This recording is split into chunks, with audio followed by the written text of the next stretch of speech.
Hi, Ben here for Warbeard. Today I want to talk about the rumors surrounding Ninth Edition.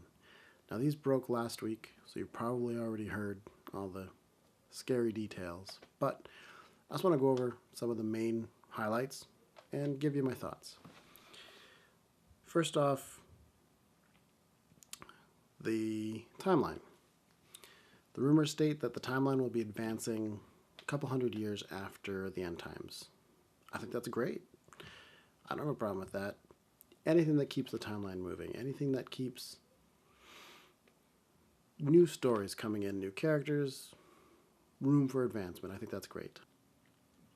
So basically, the rumors are saying that all the miniatures are going to round bases. Not to say that you have to rebase your army, but anything new, it's all going to come with round bases.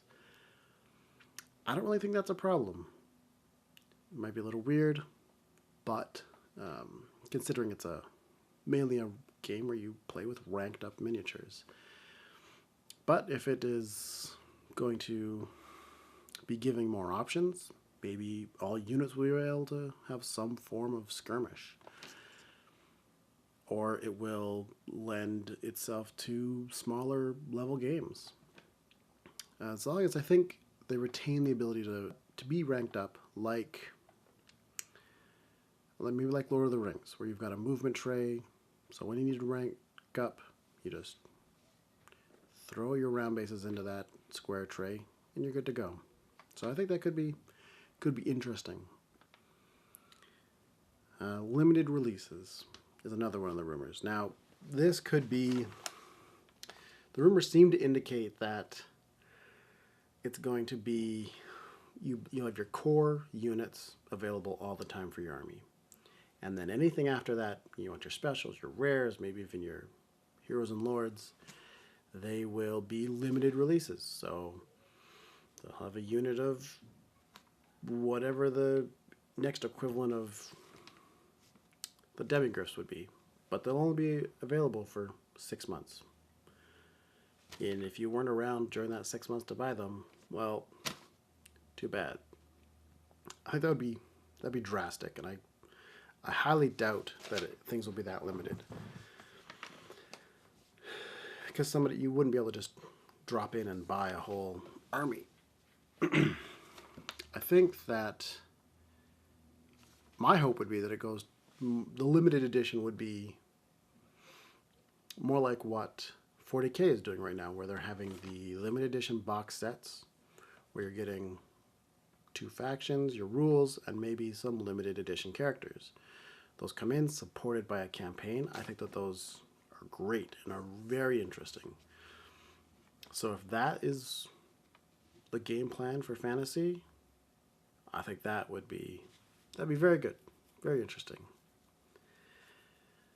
Now the scary rumors, the discontinuing of armies and models.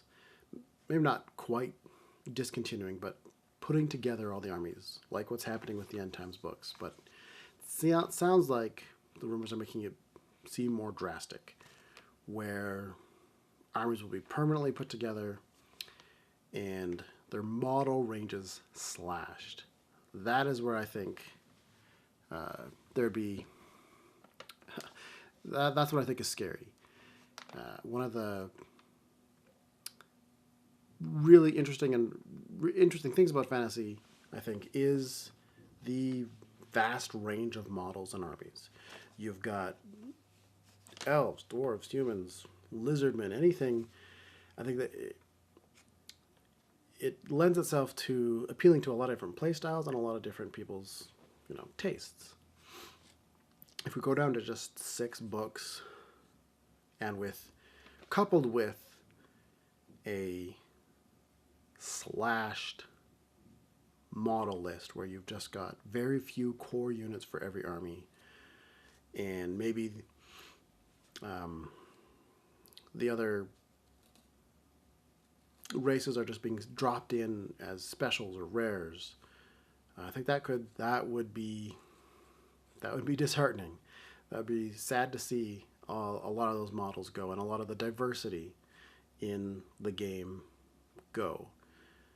Not to say that it would make me quit although that was my initial reaction. And I think a lot of people that I know are saying that if things went that way, if it was that drastic of a slash and burn, that, well, we'll just keep playing 8th edition forever. And that's, I wouldn't want to see that happen. But if, well, I mean, if we get backed into a corner, that might be the way it goes. But I'm hoping that these are overblown, and they probably are.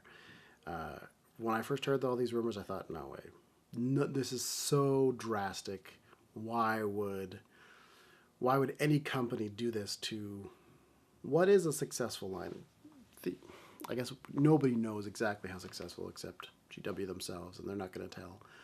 But they keep selling it. It's got to be making some amount of money. I don't think it's unprofitable by any means. Not as profitable as 40K, sure, but still profitable. So I guess I'm just hoping that these rumors are going to be blown way out of proportion. That the 9th edition we're going to see is just going to be a tweak. Round bases, sure. Storyline advancement and limited edition box sets, and more campaigns. I'd be all on board for that. Even some amalgamation of armies, I wouldn't be happy about it, but I'd live with it. As long as we're not going to slash army ranges. Now I know a lot of people, are saying, you don't have to. Even if they discontinue models, they're not taking your armies away from you. They're not coming to your house and stealing your models. True. You can keep playing 8th edition with your armies forever, and the rumors do say that your current armies will be compatible with 9th. So theoretically, they're not changing the rules too drastically, which is great because I think 8th edition was very strong, very good. But in essence, they are taking your armies away if the changes to the armies and the removal of a vast number of the models is accurate. Because sure, they're not going to take your models away from you, but when your army is not getting supported anymore, it'll be okay for a while, a year or two. But once maybe even the next edition comes out, once 10th edition comes out, there's no guarantee that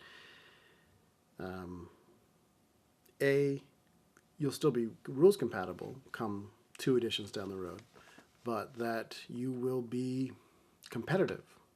Hopefully these are blown way out of proportion and we're just going to get something much milder than these rumors seem to portend. So, until next time, grow that war beard.